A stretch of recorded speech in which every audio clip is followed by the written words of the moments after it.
This is 1.212.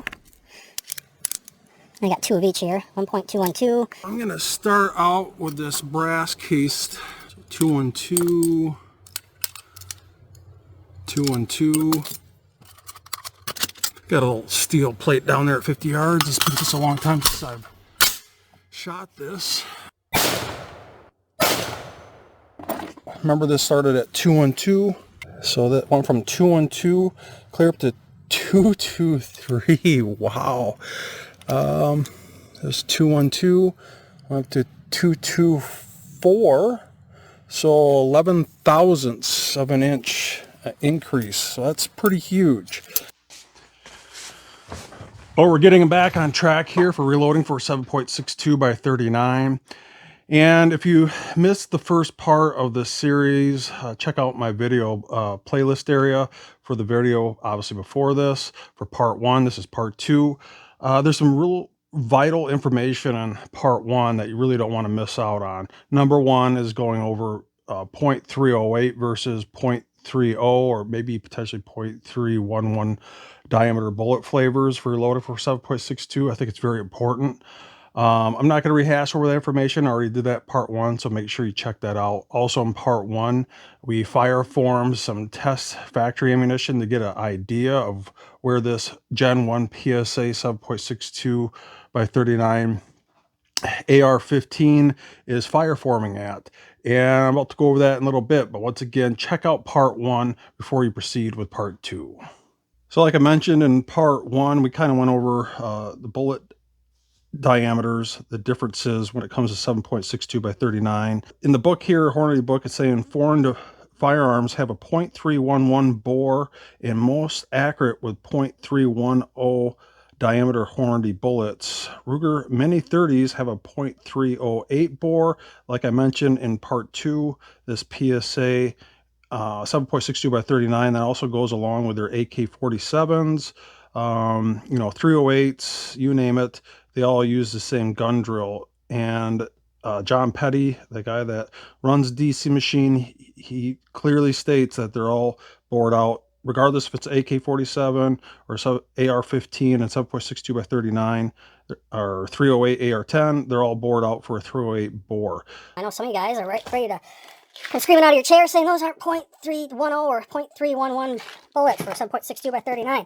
Some of you guys are like, who the heck's John Petty? Well, John Petty used to own DC Machine, which I believe was bought out by PSA, but he still runs it. And he does all the barrels for Palmetto State Armory, and I asked him the question.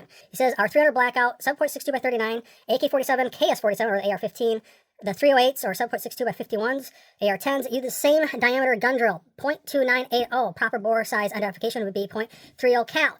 So we're using 308 bullet flavors here, so that's obviously very important before you proceed.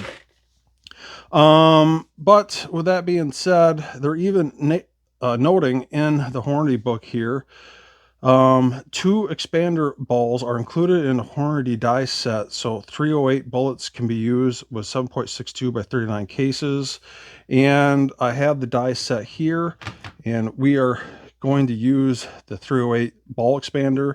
But like I mentioned in part one, they also include a larger diameter ball expander for 0.310 bullet flavors. So it's important to get that correct before you proceed. And also, like I mentioned in part one, it's really important to pop out those primers, especially if there's potential crater primers. Just like an asteroid hitting the Earth and creating a crater, it can kind of bulge up and swell out around the perimeter of the crater primers. Now, all of these fired pieces of brass don't show any signs of cratering, so I don't think it's going to skew this measurement much. But regardless, when it comes to bottleneck rifle cartridges, before you reload them, the most important step is to pop out that primer or decapping the primer to get an accurate reading on your headspace and also for resizing purposes. Now, these steel cased rounds here have a Berdan primer flash hole. And it's kind of like 2 mini holes rather than 1 centralized flash hole. My FW Arms decapper here can only pop out centralized boxer primers with a boxer flash hole, which is kind of right like right here, you kind of, I popped one out already where the flash hole is centralized rather than two mini flash holes. Some of you guys might be new to that, but regardless, I won't be able to pop out these primers because of that very reason, but at least this brass casing shouldn't be a problem.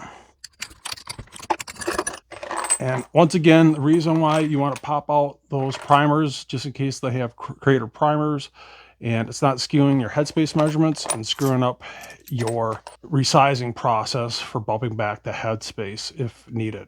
Now, for me personally, I don't like to decap and size at the same time. I always pop out those primers first and then resize decapped brass. It'll always give you more accurate resizing on your headspace. So just because this steel casings have a Berdan primer flash hole and I can't pop these out, I'm physically inspecting these primers and they look really good. They don't look cratered at all. I don't think it would totally skew my headspace measurement. So I think I can still use these to get an accurate fire form reading.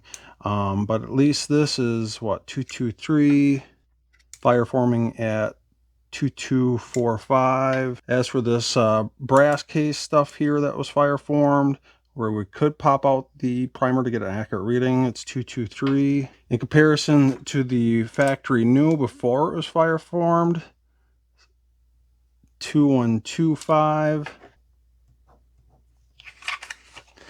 So this brass, at least for the headspace, and this is why I recommend using bump gauges and not case gauges, so you truly know how much it's fire forming in your firearm. You can see here it's starting out factory new at 212 and it's expanding up to 223. It's growing literally 11 thousandths of an inch. Got this zeroed out. Let me get 11 thousandths of an inch here.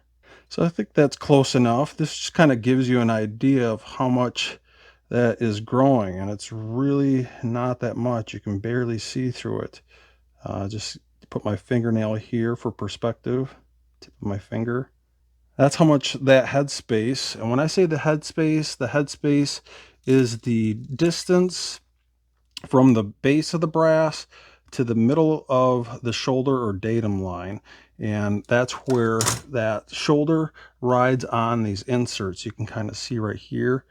And that's where it's taking that physical measurement. Now, I've said this before and I'll say this again. Usually for bolt actions, I usually like to bump back from fire form, roughly, 1 to 2 thousandths of an inch. I usually do 2 thousandths of an inch. As for an AR or semi-automatic, I'll usually bump back 0.003 to 0.005, depending on the semi-auto. I think it's an older semi-auto, I need a little bit more luxury on the headspace. I'll go up to 0.005. If it's a pretty precise precision AR, I'll usually stick with this 0.003 or 3 thousandths of an inch bump headspace back from fire form. Now remember, we're starting at 1.223 is where it fire forms up to once it's fired, and I'm going to bump it back 5 thousandths of an inch. So if I'm going to bump it back 5 thousandths of an inch from where it fire forms at, I'm going to try and resize all of this brand new brass to 1.218 or 5 thousandths of an inch from 223. Now there's a problem here, and you'll find this in some ARs, especially some firearms that are not what I would consider, precise precision. Firearms is, let me grab 3 miscellaneous pieces of this Starline brass I'm about to resize. Let me get my headspace gauges back on my calipers. Always use an anvil, especially if you want accurate readings. This brand new Starline brass, it just came out of this bag, is starting at 0.212. This one is 2125 and 212.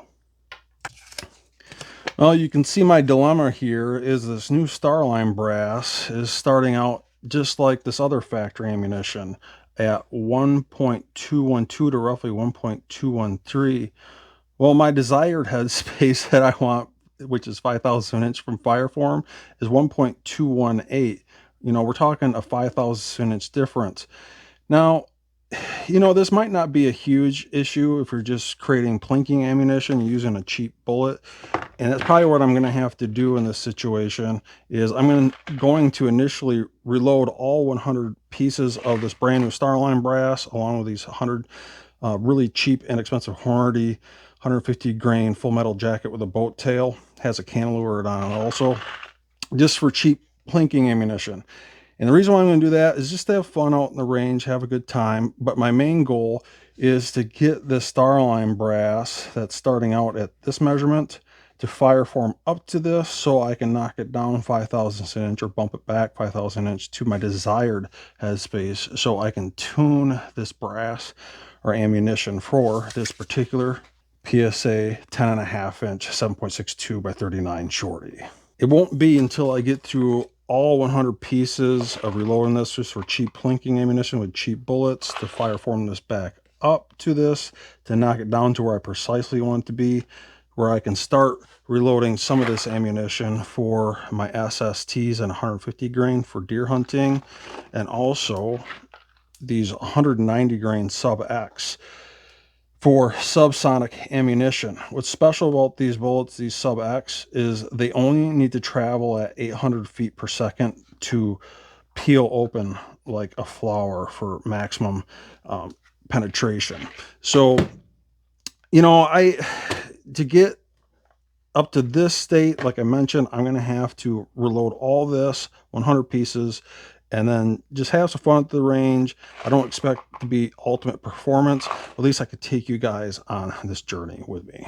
And once I've fired that first round of reloads out of this brass, I should be able to, you know, resize it to 218, fire form it back up to 223, resize it back to 218, and then fire form it back to 223, and you know, create that process over and over and over until this brass is exhausted and needs to be thrown away. And then at that point, I'll need to start all back over. So these steel cased, I can just throw away. But as for these brass pieces here, not only am I using this to figure out the headspace, but I'm also going to use this as test brass to get my EP 2.0 annealer going for the annealing process. Now, when it comes to annealing, especially new brass, especially in this situation, being I'm kind of fire forming it, you know, just to knock it back down 5/1000 an inch where it fire forms at, I probably wouldn't anneal this. I probably would just, you know, load this up and fire form it. But I think at least for this video series, especially some of you guys that haven't annealed before, and it definitely doesn't hurt to do this, is I'm going to anneal all 100 pieces of this brand new brass to just show you how I get through the anneal process. Let's get this going.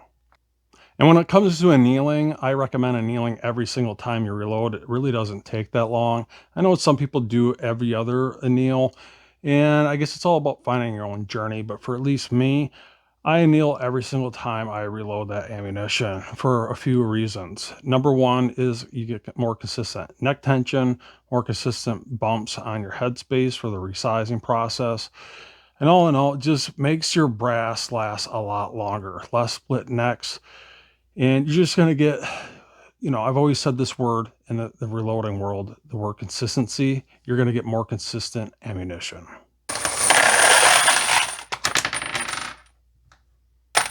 And I always keep an information card of my reloading process so I don't lose track of where I'm at. Especially sometimes you need to go mow the yard or something comes up and you need to come back.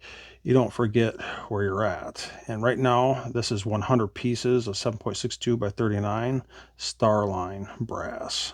I usually put the date here. So today is 8/4/24. And this is new. Now I'm annealing with the EP 2.0 annealer. What's really nice about this is it will anneal from 17 Hornet to 50 BMG, and it will adjust from cartridge to cartridge in seconds, literally 30 seconds or less. It's really easy. It just has these three individual adjustable parts here. This is the adjustable fence, this is the adjustable shim plate, and this is the adjustable brass stopper. Now, at least for 7.62 by 39 like this, what I like to do is usually I'll get this about, I don't know, sticking about 1/4 of an inch on the main body itself past the drum, just so we got plenty clearance on the flame. And this actually looks pretty good. I might adjust this out just ever so slightly, but probably something like that. And then I'll adjust my brass stopper. And I get about I don't know, a little less than 1/8 of an inch clearance here from the tip of the brass stopper to the shim plate. And then I'll adjust the fence here. So the back side of the fence is just in front of the shim plate itself. So probably something like this. And then I'll just test this out quick. Make sure that this is functioning fine. And I'll probably do all 4 of these pieces. Now these are going to be considered my test brass or test pieces to get this annealer going. Probably test this just a little bit more. Seems like it's feeding just fine. And that's where the EP2 annealer really shines. You can check this out at www.epintegrations.com.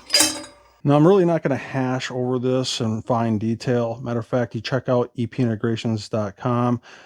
Even our YouTube channel and EP Integrations, we got plenty of videos on here showing you how to use the EP2 annealer. But at least for me and my preferred methods is I like to use what's called the glow method. I'm going to use this brass that I used to figure out the headspace.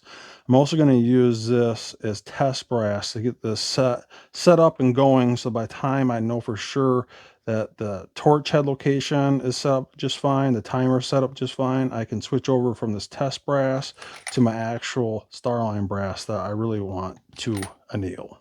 Let's get this going. All right, so I'm going to start my torch here. So I'm going to let this run for a little bit. Usually what I like to do is almost shut this off and then bring it back up and then bring it to the desired length of the hotter blue inner corona flame. So there's an outer flame and then a hotter blue inner corona flame. And I like to try and get that hotter blue inner corona flame maybe a little over an inch long, maybe about 1.25 inches. And I'll let this run for a little bit and try and get this somewhat positioned of where I want it to be. Now remember, I'm using this as test brass. And being that this has been running for a little bit, I think we're good to go. Now what I'm going to do is just take one piece here. I'm going to purposely lower the speed of the rotating drum so it gives me more time to position flame on the brass. Now I want this hotter blue inner corona flame to hit exactly where the neck meets the shoulder. And this is going to get red glowing hot. I'm just using this to position the flame of where I want it to be.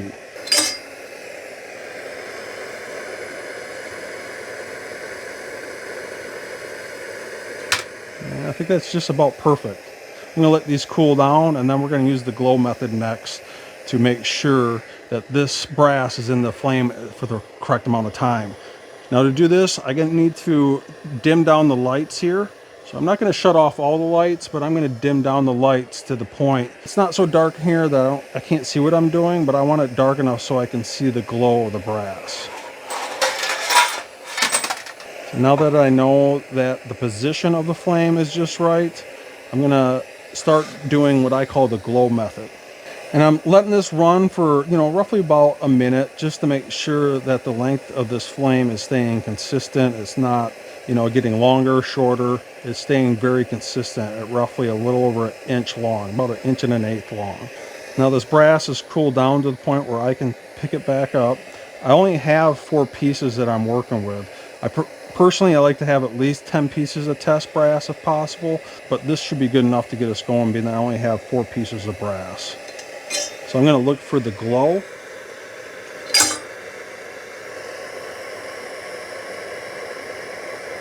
And you can see there it's starting to glow. It's getting way too hot.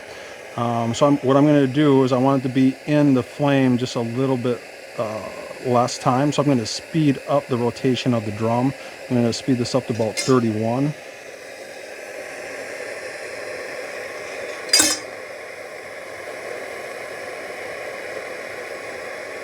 And I want it to drop out the second that the neck and the start of the shoulder starts to glow.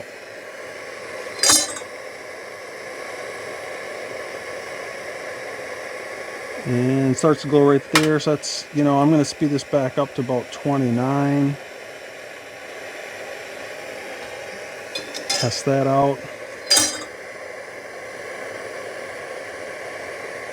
Just as the neck starts to glow right there and drops out. So I think I can boost this up to about 30. I'm going to get this test brass out of the way. I think we're good enough or close enough for my actual Starline brass that I'm about to anneal. So I might need to adjust this ever so slightly on the first couple pieces of actual Starline brass that I want to anneal.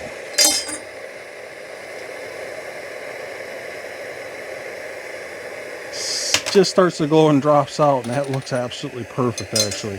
And the reason why I use test brass is so I don't ruin that first piece of reloaded brass. Just starts to glow and drops. So I think I'm actually going to speed this up just a digit.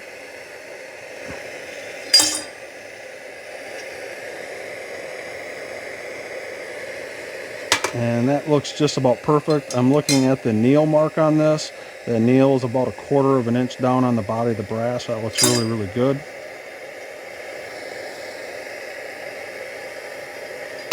And that looks perfect. So at this point, I can turn the lights back on and just go to town.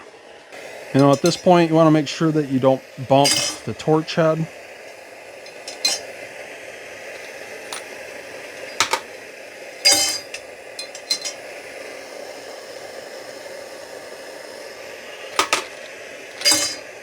And I'm looking at these pieces that are dropping out. They look absolutely amazing. They have exactly 1/4 of an inch anneal down the body from the shoulder. And we're getting really, really consistent anneal marks. All right, so we're going to count out this next piece that drops in. 1 1000, 2 1000, 3 1000, 4 1000, 5 1000, 6 1000. So about 5.5 seconds, at least for the 7.62 by 39.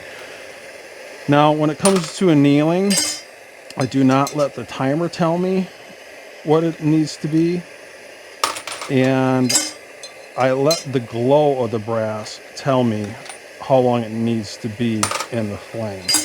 You know, the next time I reload, this flame might be a little longer, it might be a little shorter, it might be a little closer than it was before in comparison to the previous time I annealed this brass.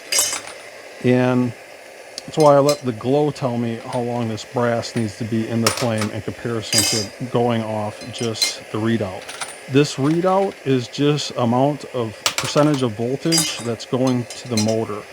And it just gives me a reference if I'm adjusting the speed up or down, and that's it. So if it takes roughly 6 seconds per anneal, we're doing 100 pieces here. That's 6 seconds times 100, that's 600 seconds. 600 divided by 60 is 10 minutes. So in the reloading part, or the reloading scheme of things, just a drop in the bucket. All right, so we're getting down to the last few pieces here, and it's been about 9 minutes. And like I said, in my opinion, and I don't know many people in the precision world that don't anneal, you really should anneal to not only get consistent neck tension and consistent headspace bumps, but just to get more longevity out of your brass. And if you're interested in the EP20 annealer, check out our website. It's www.epintegrations.com, and we got these boxed up and ready to go. This flame shut off. And let me just grab, 3 miscellaneous pieces out of here.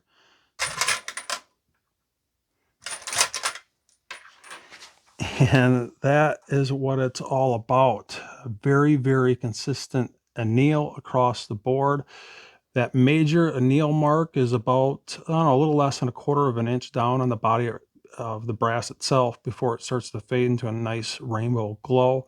And that is what it's all about, and why I think you need some type of machine to precisely get your brass in and out of the flame for not only a consistent anneal, but for consistent ammunition. So with that being said, I need to lube this brass before I resize it so they don't get stuck in my resizing die. At least for me personally, what I like to do is use a combination of Imperial case wax, probably the best wax in the biz. And I use that along with Hornady one-shot case lube. And you got to make sure that you shake this up really good before you use it. Now, I'm not really going to resize this much. Really, the main reason why I'm resizing this is I'm sure some of these might have a dented case mouth opening. And I've said this before, I'll say it again. Whenever you reload brand new brass for your reloads, you should resize it for consistent neck tension. I think it's very, very important. What I like to do personally is I'll get a little dab of wax, and it's not a lot, it's just a little bit, something like this. I'll put it and smear it into the palm of my hand. I'll spray my hand just a little bit, and then I'll spray my brass. I'll just dust it a little bit and then work that wax off of my hand into the brass itself. Spray my hand a little bit, spray the brass. Now, you don't want to overdo this. You can over lube your brass. If you get too much lube on your brass, you can get what's called hydraulic dimpling, where dimples start to form at least on the body of the brass or maybe around the neck. It's because you have too much lube on your brass, and air needs to go somewhere, and if it can't escape because you're using too much lube, it will start dimpling your brass, and that's a good indication that you got too much lube on your brass. Now, I'll usually do this process maybe 4 or 5 times depending on the size of the brass itself. And as mentioned earlier, I have the expander ball in here for .308 bullet flavors.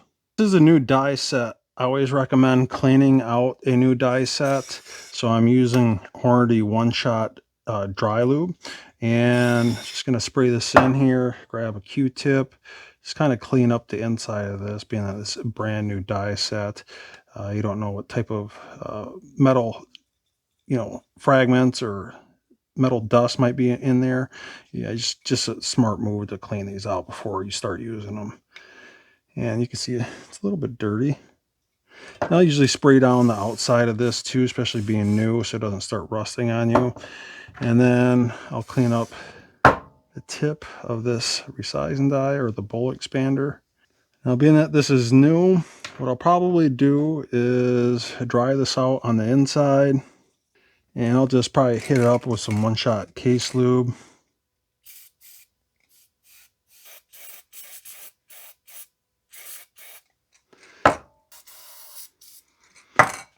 Kind of finish this up with a Q-tip. Should be nice and clean, ready for resizing.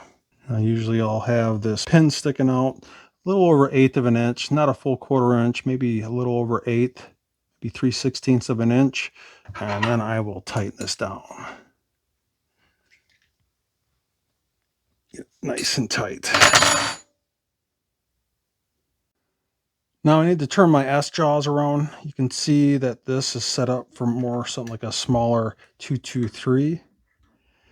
But this 7.62 by 39 base is simply not going to fit in there, so I need to turn these around.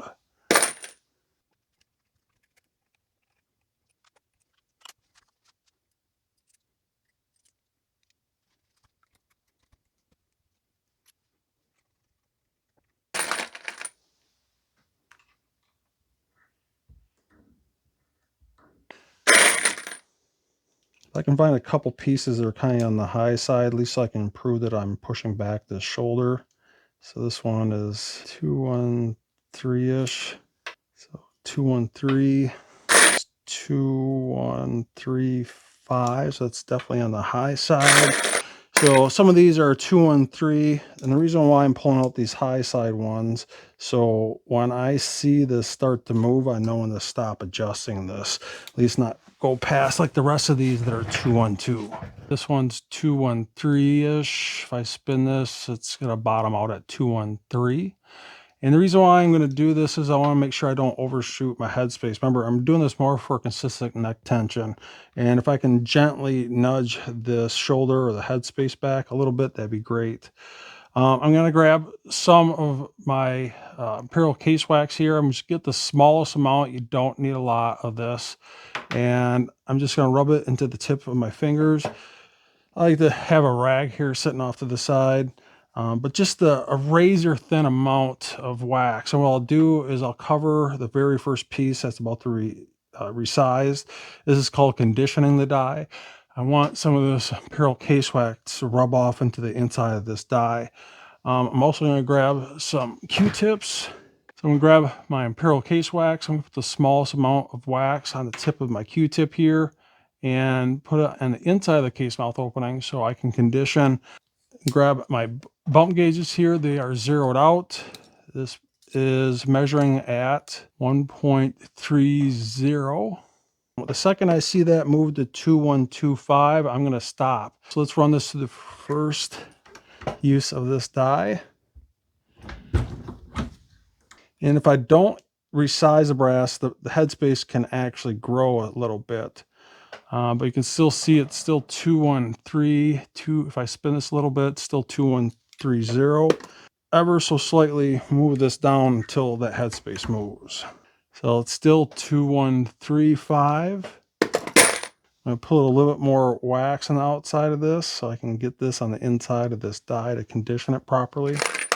Might hit up the inside of this neck a little bit too. There, that feels a lot better. You can feel that wax starting to cover the inside of the die itself. Still not pushing that shoulder back. It's still 213.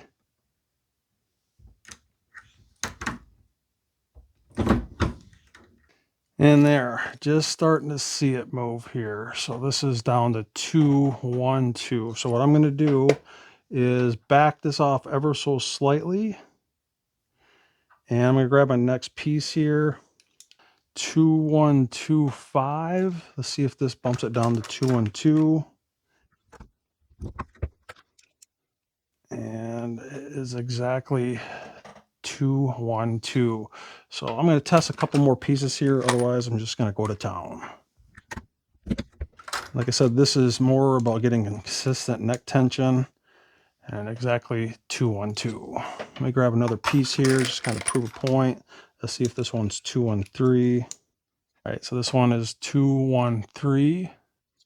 I can get this right at, I'm going to back this off ever so slightly. Let's see if I can get that 2125.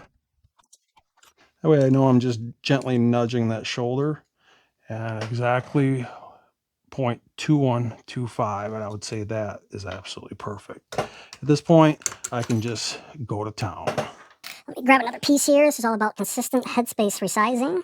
So this one is 2135. Like I said, some of these pieces out of this bag were down to 212. Consistently running that RAM too is all about consistent headspace bumps. And just like that, my friends, we're at 2125. That looks perfect. All 100 pieces are done.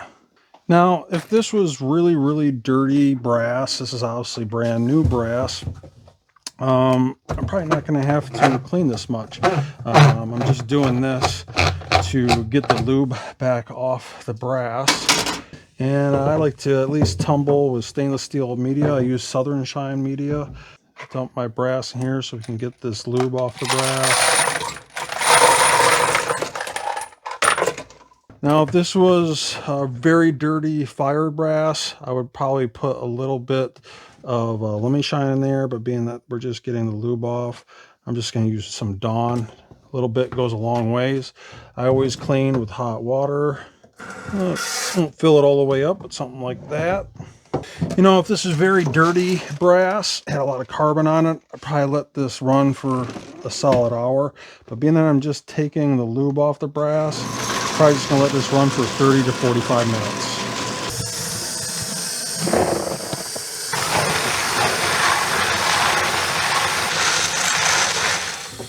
And that should be good enough.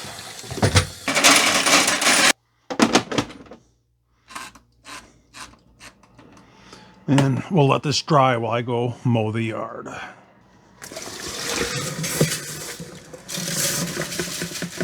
Now, we're on to trimming brass, and it's very important to make sure that your calipers are reading true. Battery's not going dead. I have this one piece of brass here I know for a fact is 1.750. If you can get something that you can verify its exact length, have that in your reloading room as a test subject to make sure your calipers are reading true. And just before we proceed here, we're good to go. And this brass is completely dry. Just to touch base with the Hornady book here, at least on case trim length, they're recommending a 1.518, maximum of 1.528. I usually go a few thousandths of an inch over, what they recommend of case trim length, which they're saying 1.518. So I might go 3 thousandths above that at 0.521, roughly somewhere around there. I've been checking a lot of this Starline brass since I resized it, and it seems a little bit over what I really want it to be trimmed at, which is kind of nice. That gives me the opportunity to actually trim this back, get a nice square cut to that case mouth opening. And this one's 5.23. Let's see here. This one is 5.23. Pick another random one here. 5.23. Pretty consistent. But I was able to find one out of this little batch here where I want it to be at 5.21. And if you're like me and you use the world's finest trimmers, I do like them. If you have money to spend, you want the best of the best, I probably get a grout trimmer. These work great, at least for me as a weekend warrior. They work really good. Now, these are the world's finest trimmer ones, the first generation. These are for a set cartridge size. So this one here is for 223. This one here is for 308. You can also use it for 243. And this one here is for 6.5 Creedmoor. Now, these can only be used with this particular cartridge. And these are the Generation 1 World's Finest Trimmers. These work great, especially if you want something where you kind of set it and forget it, and you never have to screw it again. But keep in mind that these trimmers, and most trimmers nowadays, work off the headspace of your brass. Like I mentioned earlier, the headspace is the distance from the base of the brass to the datum line, or the middle of the shoulder here. And these trimmers ride off that headspace. So if your headspace is all over the place, so are your trim lengths. So it's very important to make sure, if you want consistent trim lengths, your headspace bumps need to be also consistent. And if you're going from rifle to rifle, and one rifle might happen to have a little bit different headspace, and you use that trimmer that's based off that one rifle, but you go to trim for a different headspace for a completely different rifle because of the headspace might be a little bit different, your trim lengths will also be different. So keep that in mind. But I also have, like I said, these are the Generation 1. I also have the World's Finest Trimmer 2. Now, what's really cool about the World's Finest Trimmer 2 is you can actually take out this bit. So let me pop out this bit here. And you can actually pop out this insert. These inserts are fused into the body. They're non-removable. They're stuck for this particular cartridge. But for this one, you can actually pop this out. They give you this little bit of a wood dowel chunk. And you can see here, I have numerous inserts. And what's nice, rather than spending a whole bunch of money for one of these, you can spend roughly $25 to $35 for a little insert and go from cartridge to cartridge. And this one's for 243. This one's for 6.5 Grundle. And I just got this in. I was waiting for this to come in. This is why this is about a week later from this being dry, because I realized I didn't have this insert. And this is for 7.62 by 39. And so what's cool is you just, obviously that's what we're trimming here. So you just kind of pop that in, and you're done. Now, if you want a quick way to figure out exactly the trim length, like I said, I hunted down this one out of here, and this is exactly where I want it to be. 1.521, maybe a little over. That's perfect.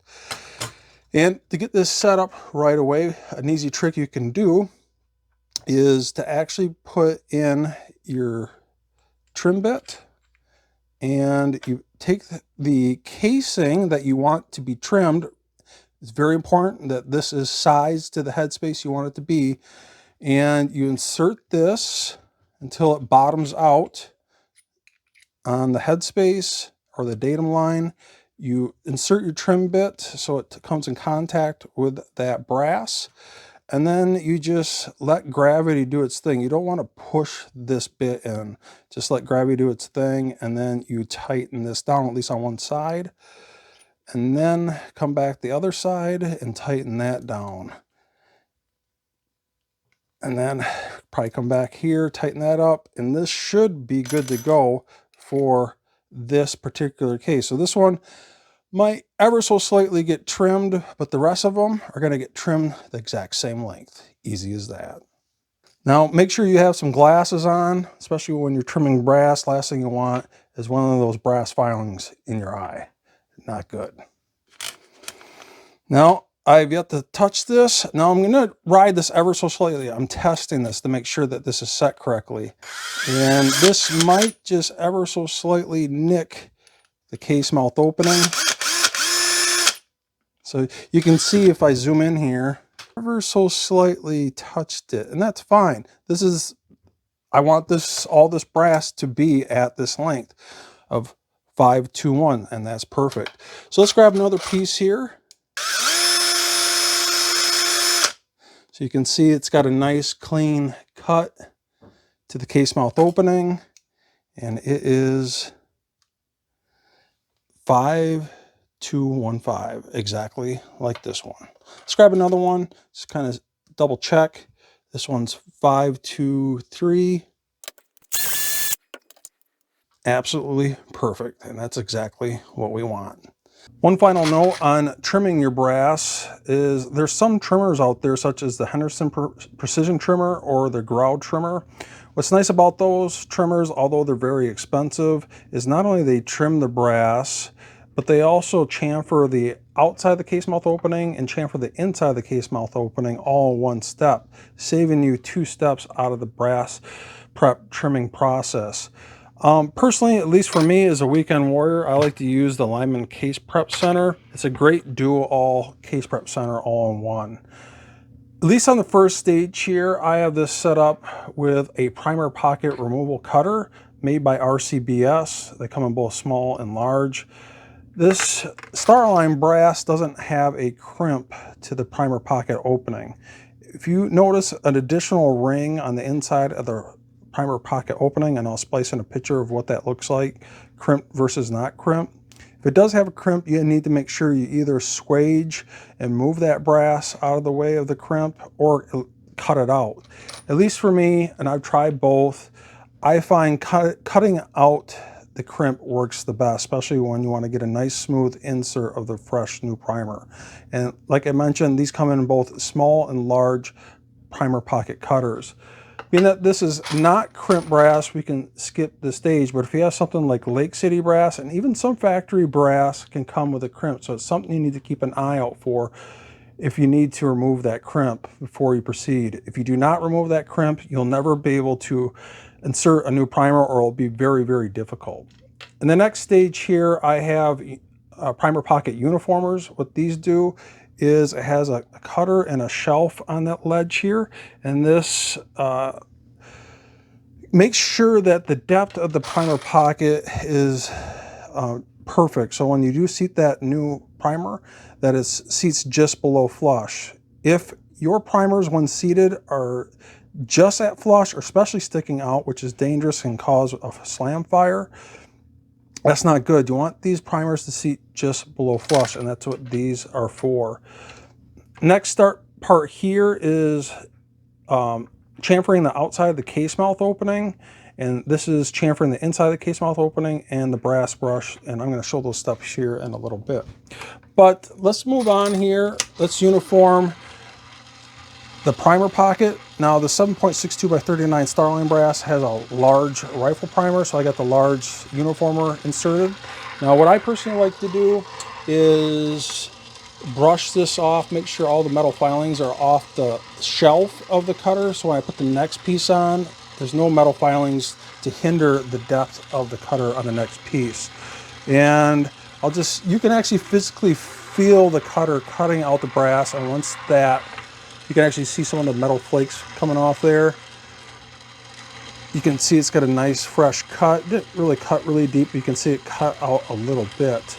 And that just makes sure that the primer seats just below flush. Now on this particular piece of brass, you can see that it has a definite harsh, fresh cut to the case mouth opening. It's got metal burrs on the outside. I can physically feel them. I can see them. There's also metal burrs on the inside of the case mouth opening. And I need to make sure I remove those burrs on the outside of the case mouth opening on the next stage here. And this will put a nice bevel on the outside of the case mouth opening and also remove those burrs. And I'll see if I can get this a focus, but you can see a nice small bevel to the outside of the case mouth opening, so when this is inserted into the rifle's chamber, that it doesn't scratch the inside of your chamber. Next part is to remove and put a small bevel on the inside of the case mouth opening. You'll notice I put my hand on here and I try to keep this brass as straight as possible. And I don't slam this down. It takes just a little bit of force. You can definitely overdo this. And you just want a nice even bevel to the inside of the case mouth opening. I try to focus this as best as I can.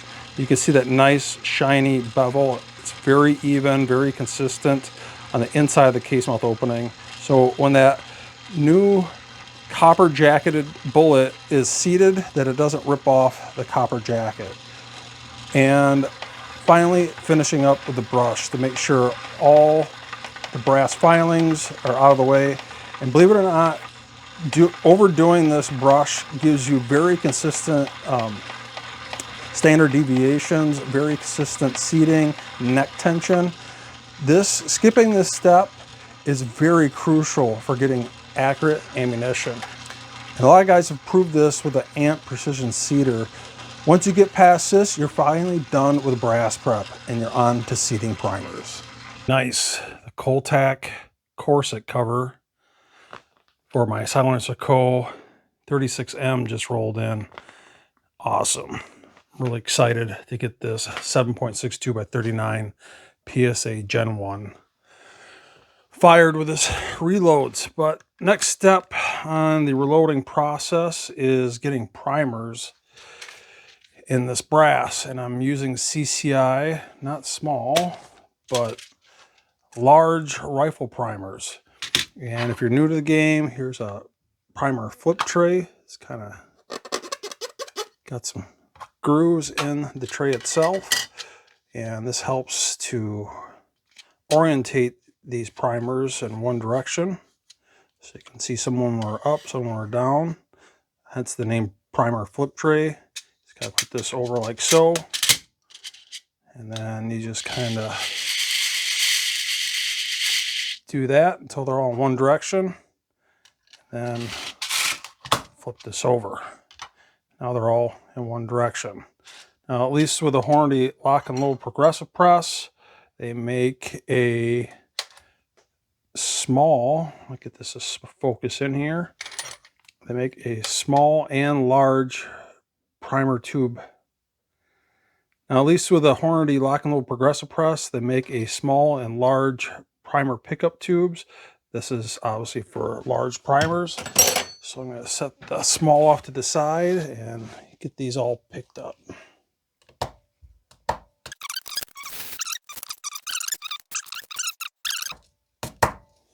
Easy as that. All right, so I got all 100 picked up here. Next step is to just drop them down the tube.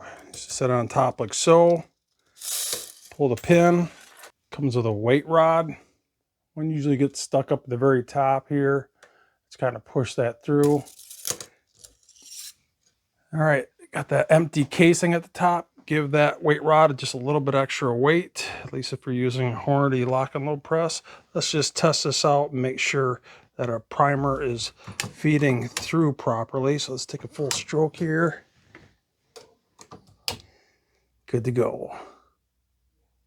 And like I previously mentioned, make sure you double check to see if your primer pocket is crimped or not crimped. But let's get this primer seated. And this should seat just below flush. You don't want it exactly flush, and you definitely don't want it sticking out. You want this to seat just below flush. And that looks absolutely perfect. You can see it's just a smidge below flush, not flush, and definitely not sticking out. If it sticks out, you can get what's called a slam fire, where when you close that bolt, especially in a semi-automatic, not a bolt action where it slams home with force, and that bolt head or firing pin happens to hit that before this completely goes into the chamber, you get what's called a slam fire, and this will detonate before it even enters the chamber, and that's not good. And you can kind of double check this too. What helps too, I found, is kind of hover this next to a light, and you can really tell if it's just below flush or not. That looks perfect. You can also do what's called a tabletop test, where you can slap it down on a tabletop, and if it doesn't wobble, obviously if the primer was sticking out, it would wobble. But with a tabletop test, if it sits down flat and fast, you're good to go. Let's get the rest of the 99 pieces of brass primed. Like I said, at this point, it really is important to baby your brass. Once that brass is primed, I personally like to put it in my reloading tray. I like to use the EP Integrations lockdown reloading block. What's really nice about this reloading tray or block is it's fully adjustable. It'll adjust from 223 to 375 shy tack. You can kind of see that this middle tray kind of slides over. And what you can do is you can just lock this right down on the casing. If you're dropping powder, you can see it really locks down. Or you can slide this off ever so slightly if you want to easily add and remove those brass casings out of the block.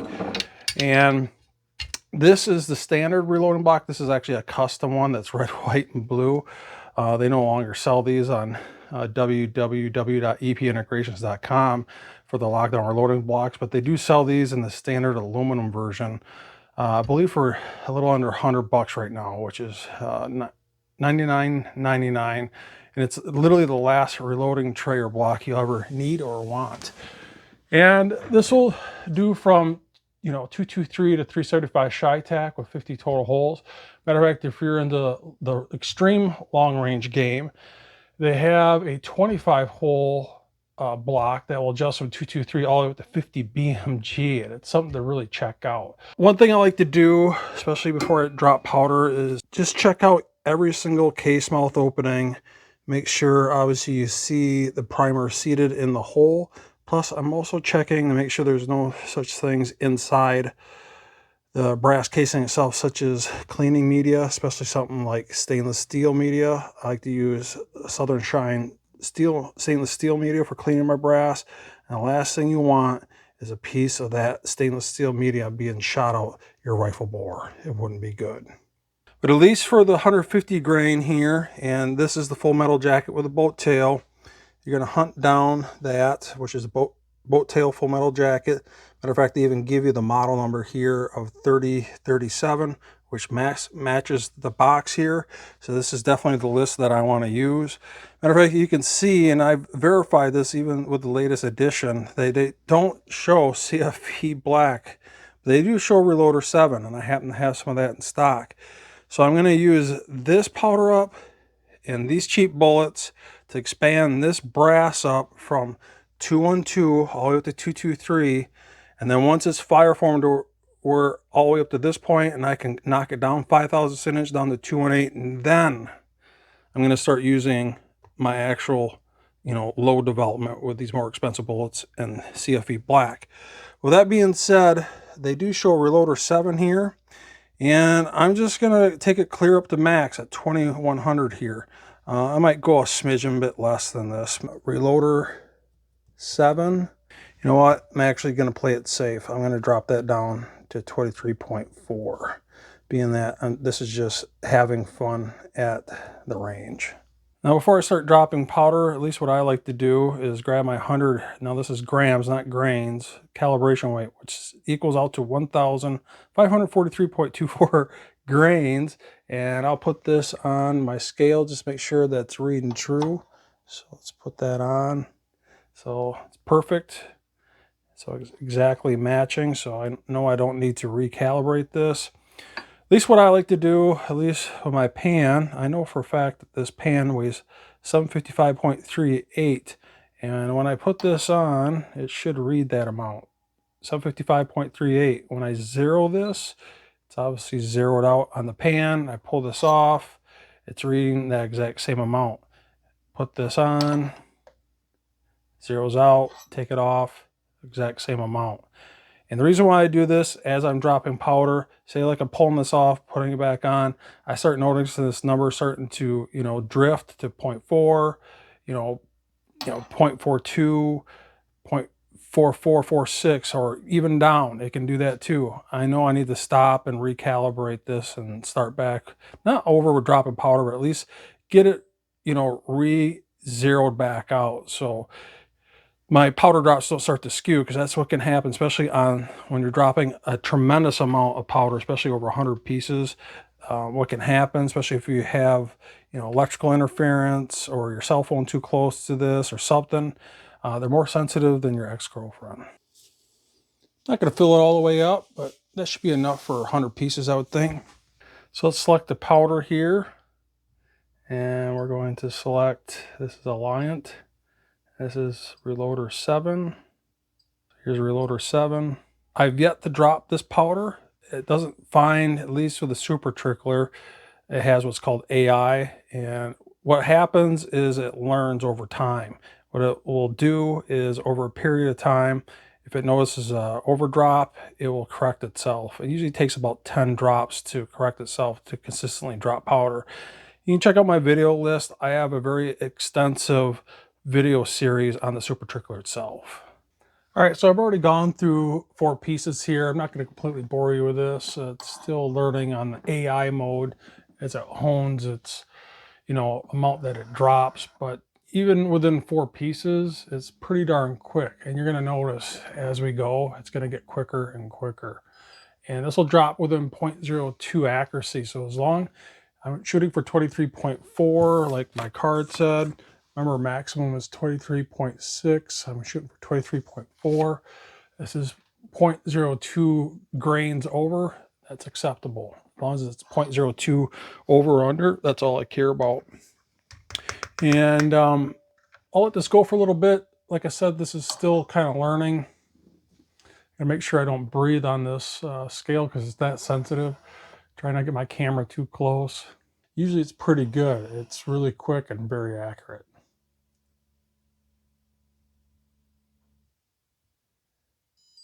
Right there. Try my best to do this with a camera in front of me.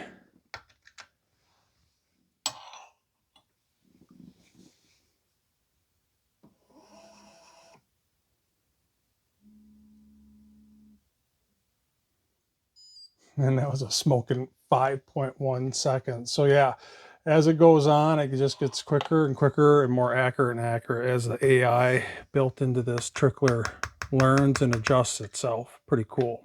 All right, so we got about a 94% success rate. After the first 5 or 6, as it was learning from scratch with its AI, I would say roughly here it started to consistently drop, and it went clear from here to here without a single under or overthrow. I'd say they were probably averaging about 7 seconds per drop, so that's pretty good. One thing I like to do though is, once I have all my powder dropped, is I just like to check out all my levels, make sure that they all look consistent, especially make sure that, for example, say 1 is absolutely missing all the powder and has just a primer. What can happen is, if you miss one and has just a primer, that primer is enough to push that bullet out into the bore. And if you're really pulling that trigger fast and you don't catch that noise, it obviously is going to sound different because it doesn't have any powder. And you hit the next round, it has enough to eject that round and load another one with the one that has powder. That barrel is going to, and that's what's called a squib load. So you got to make sure that every single casing has powder dropped. Run deceiving bullets. All right, now that these are all dropped, what I'll do, at least with the lockdown block, is just feather this off ever so slightly so I can easily add or remove those brass casings as I seat those bullets. Now, I've yet to use this die set, and I'm about to seat bullets, and I have never, ever, and I know some people believe that you should seat with a crimp. Regardless, at least for me, and I'm not telling you to do this, this is just what I do. regardless if it's semi-auto or bolt action, as long as I have solid neck tension, I do not seat with a crimp. I might seat with a crimp if it's hunting ammunition and I plan on going out for that hunt and I load up that ammunition, don't see anything, unload it. Go out the next day for the hunt, don't see anything, unload it. Go out the next day, don't see anything, and have to, load and unload. Then yeah, I might put a ever so slight kiss of a crimp on it.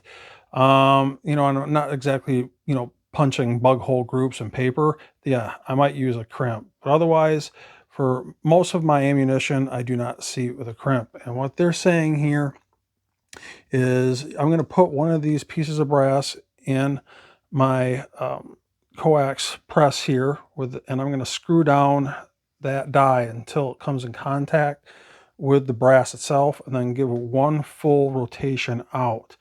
So what they're saying is thread the seating die into the press until you feel resistance. At that point, the crimp has come in contact with the mouth of the case.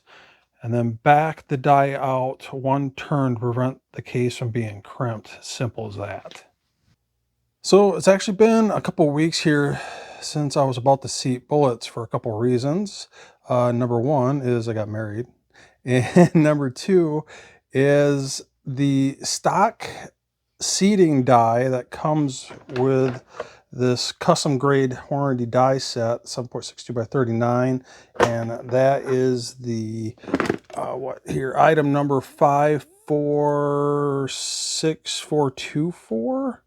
I think that's a 6 or 5. I think it's a 6. But anyways, the die body is not long enough to work with a coax press. I followed their instructions to the T in regards to, getting a crimp or not a crimp, just like I showed here.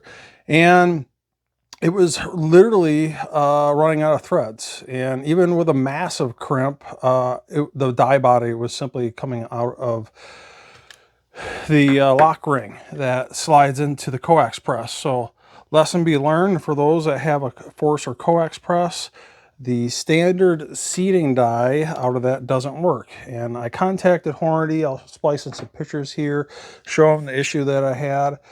And they end up sending me a longer seating body. Matter of fact, you could see how much longer it is. I'd say it's, about 5/8 of an inch longer, about half inch, 5/8 of an inch longer. Kind of covering up my sensitive info here, but this is what they sent to me, and it's part number, 398281 by Hornady. They sent me a longer die body, so I can actually seat bullets with my force or coax press. The standard die body actually worked fine with the Hornady lock and load progressive press, but you know what? I don't use my progressive press unless it's for, progressively reloading piston ammunition or decapping brass. If it's for seating bullets or anything precision-wise, I'm usually using the force or coax press. So lesson be learned, if you're about to reload 7.62 by 39 with a force or coax, you're going to need this upgraded seating die body. Enough said. So to get this set up with no crimp whatsoever, usually what I'll do is I'll just completely remove dial part of the seating die, just leaving the main body. And I got one of my pieces of brass here that's trimmed to the length that I want it to be. I'll lower the press handle. You can see it bottoms out. I'll screw this die body down until it comes in contact with the case mouth opening, until it stops. Right there is where it stops. That's where it's starting to engage the crimp. I do not want a crimp. What they're saying is to rotate this one full turn off of engaging the case mouth. So I'll just usually put a little black nick on there. They're saying one full rotation off of engaging that. So I'll just turn this counterclockwise until that black mark comes back around. At that point, I'll raise the handle and pull this out and lock this home. And from now on, this is where this lock ring will live the rest of its life.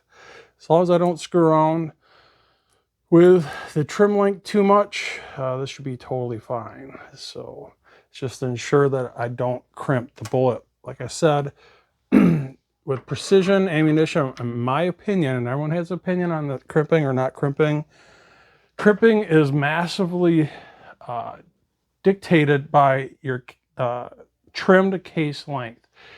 If your case length is longer, gauge the crimp faster. If it's shorter, you're going to have to screw down the die body to engage the crimp. And if you want a consistent crimp, you better make sure all your trim lengths are absolutely perfect, because if your trim lengths aren't absolutely perfect across the board, your crimp and the amount of crimp tension on that bullet will also be across the board. And that's my opinion why you shouldn't crimp. And like I said, at least for me, unless it's like some type of hunting ammunition, I'm not doing bug hole groups on paper, going for the utmost precision, I do not crimp. And I never crimped, even for a bolt action or an AR. I've never had an issue with it. Not telling you that's what you should or shouldn't do. That's just what I do. So keep that in the back of your mind. But at least I got this set up and ready to rock and roll for seating bullets. So once again, we're just doing plinking ammunition here, and this is bullet 3037. Here is bullet 3037. It's the boat tail full metal jacket. It's got a cannelure, and they're recommending a coal of 2.20. So that's what I have written down on my card. You know, I'm gonna also grab my magazine that's specifically for my 7.62 by 39 AR-15 and make sure that it fits inside that mag correctly. So let's get some bullets seated. Now, I'll just give you a quick close-up view of this bullet. This is definitely not what I would call a precision bullet. You know, it's a full metal jacket. It doesn't have a hollow point or ballistic tip. Matter of fact, it even has a cannelure here for crimping purposes if you do want to crimp. A lot of times the desired seating depth doesn't even hit that cannelure anyway, so to me it doesn't really matter. You can see it's got a boat tail in the back rather than a flat base, and this is what I would call very cheap, inexpensive reloading. And it's just to have, you know, have fun plinking at the range and fire forming this brass to the headspace that I want it to be, so I can knock it back down on the next round of resizing this brass.